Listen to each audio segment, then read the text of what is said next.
Saludos y bienvenidos al canal de Marcos Sancio, que es donde hago reflexiones de la palabra de Dios en plena naturaleza.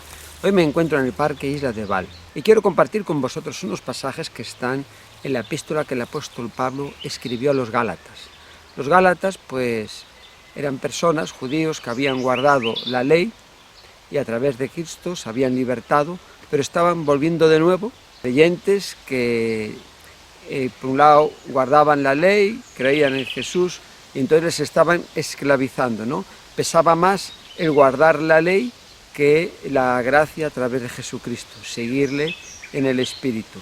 Entonces el apóstol Pablo, cuando aquí le escribe a ellos, me llama mucho la atención en el capítulo 1, verso 8, que dice que si nosotros o un ángel del cielo os anunciara otro evangelio diferente, que sea anatema, ¿no? Y después en el pasaje 6 dice, en el 3, porque el que se cree ser algo, no siendo nada, a sí mismo se engaña. O sea que nosotros nos podemos engañar. Y en el pasaje 7, no os engañéis. Vuelve a tocar de nuevo esto, ¿no? Que no nos engañemos a nosotros mismos. Por un lado está Satanás, que es el engañador del mundo, pero después está que nosotros nos podemos engañar a nosotros mismos. Y él dice aquí, no os engañéis, Dios no puede ser burlado, pues todo lo que el hombre sembrare, eso también segará. Tiene que ver con las acciones, con las cosas que hacemos en nuestra vida. Y sigue diciendo el 8, porque el que siembra para carne, de la carne segará corrupción, mas el que siembra del Espíritu segará vida eterna. No nos cansemos, pues, de hacer bien, porque a su tiempo segaremos si no desmayamos. Así que, según tengamos oportunidad, hagamos bien a todos, y mayormente a los de la familia de la fe. Termina en el pasaje 10. Aquí está hablando de sembrar, ¿no? Y sembrar es coger la semilla, depositarla en una tierra preparada, y de ahí va a germinar para producir plantas o frutos. Entonces vemos que utiliza ahí la palabra de sembrar. Es una ley natural que tenemos. Las leyes naturales también reflejan el carácter de Dios, porque Dios es justo. Y si una persona siembra patatas, va a recoger patatas. Dios hace salir su sol sobre malos y buenos y hace llover sobre justos e injustos. Mateo capítulo 5. Entonces, la palabra de Dios, vemos, ¿no?, que las leyes que Él puso al universo son también las leyes por las que Dios se vale. Si tiramos una manzana al aire, cae al suelo, la ley de la gravedad. Entonces aquí lo que está hablando el apóstol Pablo de la siembra tiene que ver con nuestras acciones. En el capítulo 5, estamos en el 6, en el 16 dice, andad en el Espíritu y no satisfagáis los deseos de la carne. Después el 18 dice más cosas, pero voy al 18, pero si sois guiados por el Espíritu, no estáis bajo la ley. Y después en el 19 dice, y manifiestas son las obras de la carne, adulterio, fornicación, inmundicia, lascivia, idolatría, hechicerías, enemistades, pleitos, celas, iras, contiendas, disensiones, envidias, homicidios. Me voy saltando algunas cosas de las que está diciendo el apóstol Pablo, escribiendo a los Gálatas.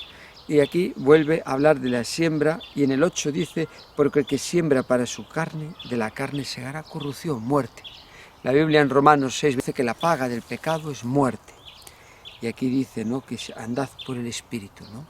El andar en el Espíritu es vida, en Romanos 8. Entonces aquí pone estos dos contrastes, pero antes quiero empezar en el pasaje 7. Dice, no os engañéis. O sea que nosotros nos podemos engañar. Una cosa es Satanás, que es el engañador del mundo. Vamos a ver aquí un pasaje. A ver, aquí he puesto una ramita en 1 Corintios 11, pasaje 3, dice, pero temo que como la serpiente con su astucia engañó a Eva, vuestros sentidos sean de alguna manera extraviados de la sincera fidelidad a Cristo. Dice aquí, pone como ejemplo a Eva. Dice, temo que como la serpiente con astucia engañó a Eva. Y cuando estamos en Génesis capítulo 3, verso 13, Dios ahí le está pidiendo cuentas a Adán por haber comido del árbol del bien y del mal, que le dijo que no podían comer de él. Ya sabemos todos, ¿no?, cómo la serpiente engaña a Eva utilizando mal la palabra de Dios. Es el primero en interpretar mal la palabra de Dios. Y Adán le echa la culpa, en vez de reconocer su pecado y que desobedeció a Dios, porque Dios le habló muy claro, le dijo todo: podréis comer de todo árbol menos del bien y del mal. Él, en vez de decir, pues te he desobedecido, le echó la culpa a la mujer. Y la mujer le dijo: la serpiente me engañó y comí. O sea que la mujer le echó la culpa a la serpiente. Desde entonces, toda la humanidad estamos unos otros echándonos la culpa. Siempre hay uno que se lleva la culpa, ¿no? Entonces, esto viene de nuestros primeros padres. Entonces vemos ahí como la serpiente engañó a Eva. Y después en Apocalipsis,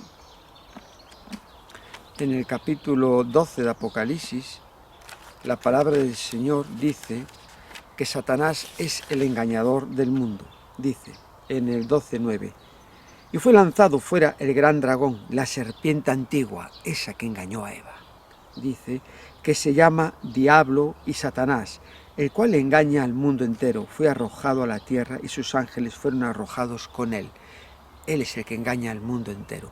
Pero también aquí está diciendo el apóstol Pablo en Gálatas que no os engañéis, nosotros nos podemos engañar.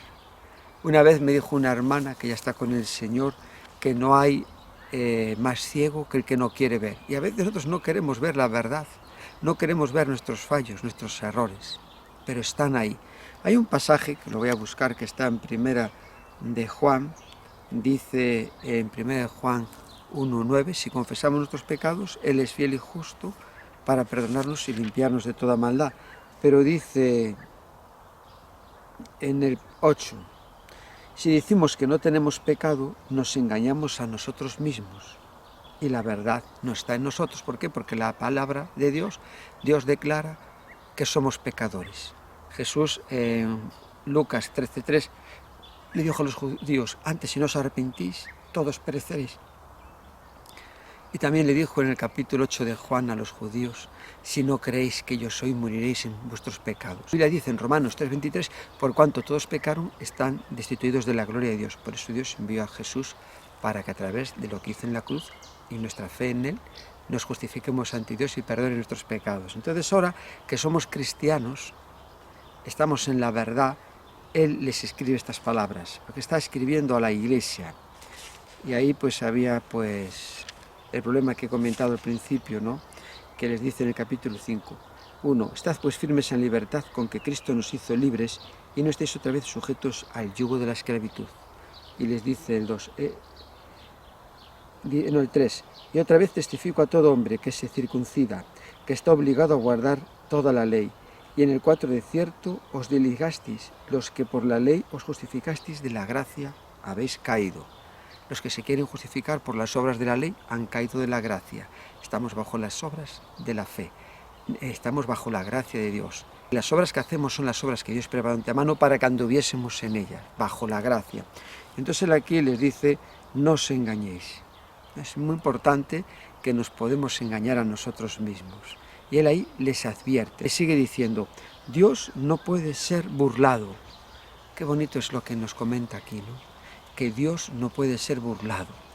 Dios ve todas las cosas. La Biblia dice que Él pesa los espíritus, los corazones, que escudriña la mente y el corazón. La palabra de Dios dice en Proverbios 15:3 que los ojos de Dios están en todo lugar, mirando lo que hacen los malos y los buenos. Y os vuelvo a leer lo que dice la palabra de Dios en Jeremías 16. Jeremías 16 dice aquí en pasaje 17: porque mis ojos están sobre todos sus caminos, los cuales no se me ocultaron, ni su maldad se esconde de la presencia de mis ojos. Todo está a la vista de Dios. Y después aquí en el 17 dice, en 10: yo, Jehová, que escudriño la mente, que pruebo el corazón, para dar a cada uno según su camino, según el fruto de sus obras. Entonces Dios está ahí viendo todo, ¿no? Es como cuando dice en 1 Pedro 3 que los ojos de Dios están sobre los justos y sus oídos atentos a sus oraciones. ¡Qué bendición! saber que los ojos de Dios están sobre nosotros y sus oídos atentos. También cuando Jesús en Mateo 28:20 dijo, yo estoy con vosotros todos los días hasta el fin, está con nosotros a través del Espíritu Santo que mora en nosotros. Pero también tenemos esa responsabilidad de que nos está viendo y que tenemos que actuar siendo guiados por el Espíritu Santo, haciendo las cosas que Dios nos manda, revisando nuestra vida, yo el primero, y aquello que no estamos haciendo bien, aquel camino que se sale un poco de lo que Dios quiere, que vuelva de nuevo, porque un día vamos a tener que dar cuenta a Dios de todo lo que hacemos. Está el gran trono, que ahí estará toda la humanidad, se abrirán los libros y serán juzgados según sus obras, pero Jesús en Apocalipsis 22:12 dice, he aquí yo vengo pronto y mi galardón conmigo, para recompensar a cada uno según sea su obra. Y después también el apóstol Pablo a los romanos en 14:10 dice que todos compareceremos ante el tribunal de Cristo, y sí, Dios nos va a dar conforme nuestras obras.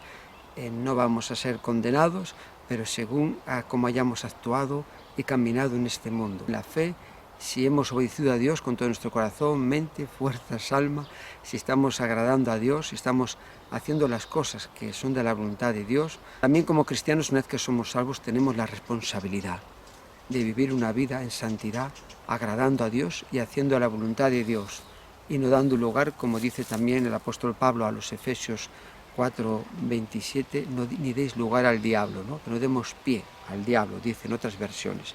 Entonces la palabra de Dios es muy clara, ¿no? Ante los ojos de Dios está todo lo que hacemos. Él nos está viendo, ¿no? Y a veces parece que vivimos como si el Señor no nos estuviera viendo. Hay un salmo, hay muchos, pero el Salmo 139, que es conocido por todos, ¿no? Dice aquí, es un salmo de David, dice, oh Jehová, tú me has examinado y conocido. Tú has conocido mi sentarme y mi levantarme. Has entendido desde lejos mis pensamientos. Has escudriñado mi andar y mi reposo. Todos mis caminos te son conocidos. Pues aún no está la palabra en mi lengua, y aquí, oh Jehová, tú la sabes toda. ¿Qué palabras le dice aquí del 1 al 4 en el Salmo 139 el rey David? ¿Qué conciencia tenía él, no? El rey David tenía esta percepción, esta conciencia de que Dios le estaba viendo cuando se levantaba, cuando se acostaba, dormía, al despertar. Ahora, cuando yo estoy aquí con vosotros hablando, Dios me está viendo, ¿no? Y tenemos que caminar así, que Dios siempre nos ve. Y un día tenemos que dar cuenta. Adán y Eva se escondieron de la presencia de Dios cuando oyeron la voz de Él. Y Dios les llamó y les pidió explicaciones. Ante Dios nadie se puede esconder. Hay gente aquí en el mundo haciendo maldad, haciendo mucho daño. Sí, lo podrá hacer aquí por un tiempo, ¿no?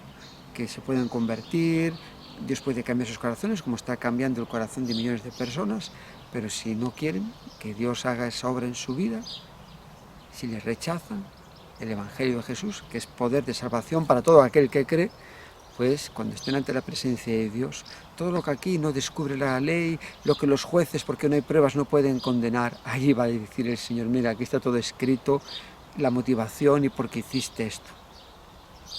La verdad que es así, vivimos en un mundo donde a Dios no se le tiene en cuenta, miles de millones de personas. Entonces Él aquí le dice a los Gálatas, no os engañéis en primer lugar. Dios no puede ser burlado. Si andáis en el Espíritu, Dios lo ve. Si sembráis en el Espíritu, Dios lo ve. Hay un fruto. Si sembráis en la carne, también Dios lo ve y hay un fruto. El del Espíritu es un fruto para vida. El de la carne es un fruto para muerte. Y nos podemos estar engañando. Bueno, Dios no me ve, Dios hago esto, es de esta manera, es de la otra, Dios ahí no. Pero no, Dios está viendo todo, ¿no? Por eso dice la Biblia que no contristemos al Espíritu Santo que está en nosotros. Y tenemos que tener pues estas verdades delante de nosotros y saber que con Dios no podemos jugar, porque la palabra de Dios dice en Hebreos, en el capítulo 12, que Dios es fuego consumidor. Con Dios no se puede jugar. Cuando se acercaron allí a ofrecer el incienso, los hijos de Aarón, pues no iban como tenían que ir y cayeron fulminados.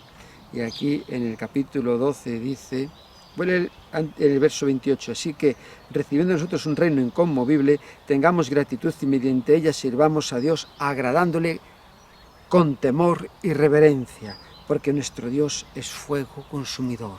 Hay que agradarle con temor y reverencia. Y sin fe es imposible agradar a Dios. Para agradar a Dios hay que tener fe en Él, en Jesucristo, en la obra que hizo Jesucristo, creerla y apropiarnos de ella. Entonces volvemos a Gálatas. Dice aquí la palabra de Dios. A ver.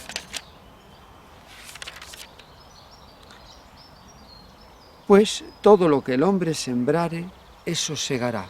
Aquí hay una ley natural que también tiene la misma connotación, resultado, que una ley espiritual. Si planto zanahorias, voy a recoger zanahorias. Si planto plátanos, plátanos. Patatas, lechugas. Pues en la vida espiritual, todo lo que sembremos es lo que también vamos a recibir. Sembramos amor, amor. Sembramos justicia, justicia. Sembramos el bien a los demás, vamos a recibir bien. Sembramos en el Espíritu, vamos a recibir el fruto del Espíritu: amor, gozo, paz, paciencia, fe, benignidad, bondad, mansedumbre, templanza.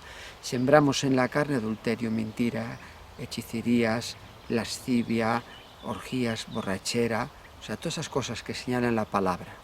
Entonces todo depende de nosotros, está en nosotros el que tengamos un fruto con un resultado, otro fruto con otro diferente. Por eso he dicho al principio que aquí estamos viendo la ley de la siembra. Y sembrar es coger una semilla, plantarla para que dé plantas o fruto. Entonces, esta es la realidad que hay. No nos engañemos, no hay otra realidad. Vemos lo que le pasó a Adán y a Eva, nuestros primeros padres. Ellos sembraron desobedecer a Dios, pues cosecharon que fueron expulsados del pueblo. Recibieron lo que Dios le dijo: moriréis. La muerte espiritual, la muerte física y la segunda muerte si no creen en lo que Dios le dijo allí en el huerto, que vendría un Salvador, la promesa de un Salvador. Después vemos también, como estaba allí, vamos al capítulo 4 de Génesis, ahí está Caín. Vamos a ver varios ejemplos en la Biblia de esta realidad de la siembra. Entonces vemos como Dios advierte a Caín, porque Caín quería matar a su hermano, pues tenía de su hermano envidia. El sacrificio que ofreció Abel a Dios, pues le dio lo mejor que tenía, y Dios lo miró con agrado, pero no el de Caín, porque le dio ahí del fruto. Y entonces dice aquí: entonces Jehová dijo a Caín: ¿por qué te has ensañado y por qué ha decaído tu semblante?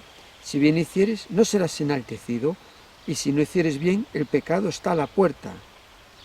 Con todo esto a ti será su deseo, y tú te enseñarás de él, de Abel, porque Caín era el primogénito. Y entonces dice aquí en el 8: y dijo Caín a su hermano Abel: salgamos al campo. Y aconteció que estando ellos en el campo, Caín se levantó contra su hermano Abel y lo mató. Y Jehová dijo a Caín: ¿dónde está Abel tu hermano? Y él respondió: no sé, ¿soy yo acaso guarda de mi hermano? Y él le dijo: ¿qué has hecho? La voz de la sangre de tu hermano clama a mí desde la tierra. O sea, él a Dios, que ve todas las cosas, le dijo: no sé. Pues al final lo que sembró fue lo que recibió. Vemos también en la Biblia el ejemplo de Jacob. Jacob engañó a su padre, haciéndose pasar por su hermano. Después Labán engañó durante 20 años a Jacob. También los hijos de Jacob le engañaron cuando vendieron a José, su hermano, a los ismaelitas, que fue llevado a Egipto. Allí lo compró Potifar, el capitán de Faraón. Y vemos que pues, los hijos le dijeron, fieras le habían despedazado y trajeron allí la vestimenta de colores que el padre había hecho para José, con sangre de un cordero. O sea, lo vemos también después como cuando vinieron los hermanos de José a Egipto y estuvieron ante él, y él pues mandó ahí poner la copa dentro del saco, el dinero, todo. Al final ellos también vivieron momentos de angustia. Lo que le pasó a José, también ellos lo tuvieron. Entonces así en la Biblia es continuamente. También tenemos el ejemplo del rey David con Betsabé. Dios vio cuando él abusó de su autoridad y se acostó con ella. y después cómo mandó matar a Urías, el marido de Betsabé. Después Dios también le dijo que las mujeres, las concubinas del rey David, pues harían lo mismo desde una terraza, y aconteció cuando se levantó contra él su hijo Absalón. Y hay un rey que me llama siempre la atención, Acab, que está en 1 Reyes 22, os lo voy a leer. 1 Reyes 22. Y aquí es muy interesante, ¿no? Porque dice que 3 años pasaron, el pasaje 1, sin guerra entre los sirios e Israel. Y aconteció el 3er año que Josafat, rey de Judá, descendió al rey de Israel. Y el rey de Israel dijo a sus siervos: ¿no sabéis que Ramot de Galat es nuestra y nosotros no hemos hecho nada para tomarla de mano del rey de Siria? Y dijo a Josafat: ¿quieres venir conmigo a pelear contra Ramot de Galat? Y Josafat respondió al rey de Israel: yo soy como tú y mi pueblo como tu pueblo y mis caballos como tus caballos. Pero el rey Josafat, que era pues eso, temeroso de Dios, dijo, pues antes de ir a la guerra se había un profeta. Y mandaron traer un profeta. Y dice, y vino este profeta, dice, para no hacerlo muy largo, todos los profetas profetizaban de la misma manera, diciendo: sube a Ramot de Galat y serás prosperado porque Jehová la entregará en mano del rey. Todos. Y el mensajero que había ido a llamar a Micaías le habló diciendo: aquí las palabras de los profetas a una voz anuncian al rey cosas buenas. Sea ahora tu palabra conforme a la palabra de algunos de ellos, y anuncia también buen éxito. Y Micaías respondió: vive Jehová, que lo que Jehová me hablare, eso diré. Y entonces es muy interesante lo que dice aquí, cuando él está hablando con el rey. Ya el rey, como sabe que él siempre lo que le dice es lo que recibe de Dios, no concuerda con los demás. Y a veces como somos también nosotros, ¿no?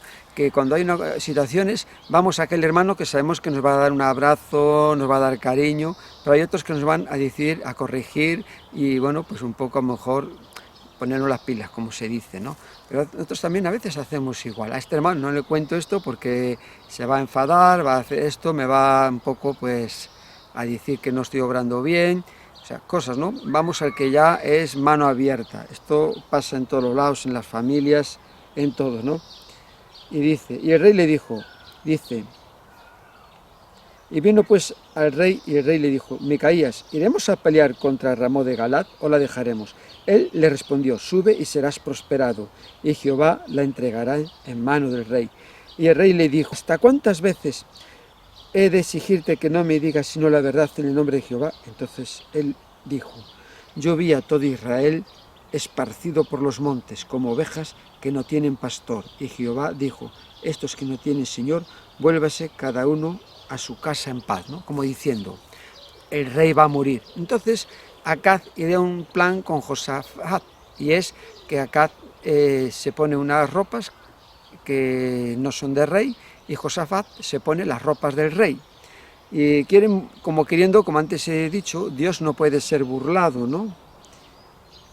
Y entonces dice aquí, y el rey de Israel dijo a Josafat: yo me disfrazaré y entraré en la batalla, y tú ponte tus vestidos. Y el rey de Israel se disfrazó y entró en la batalla, mas el rey de Siria había mandado a 32 capitanes de los carros, diciendo: no peleéis ni contra grande ni con chicos, sino solo contra el rey de Israel.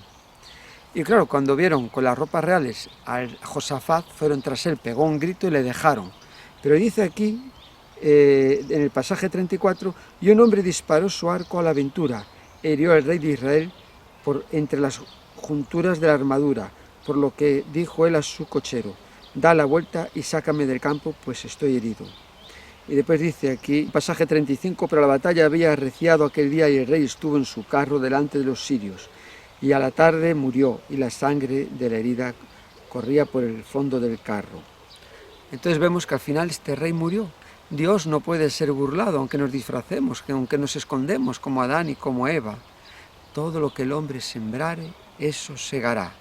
Y después sigue diciendo la palabra de Dios. La verdad que es un pasaje que desde que me convertí, pues ya me quedó rápidamente grabado en la mente, ¿no? Porque Jesús dijo: lo que quieren que hagan con vosotros, hacerlo vosotros con los demás. No queremos que nos mientan, que no mentir. No queremos que nos engañen, pues no engañemos.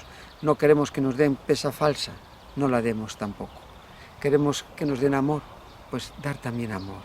Aunque nosotros, como cristianos, dice la Biblia que tenemos que vencer con el bien el mal y que no tenemos que reaccionar cuando reaccionan contra nosotros mal, sino todo lo contrario. Tu enemigo tiene sed, dale de beber agua. Dice, ¿no?, que Dios es el que da el pago y el que se venga.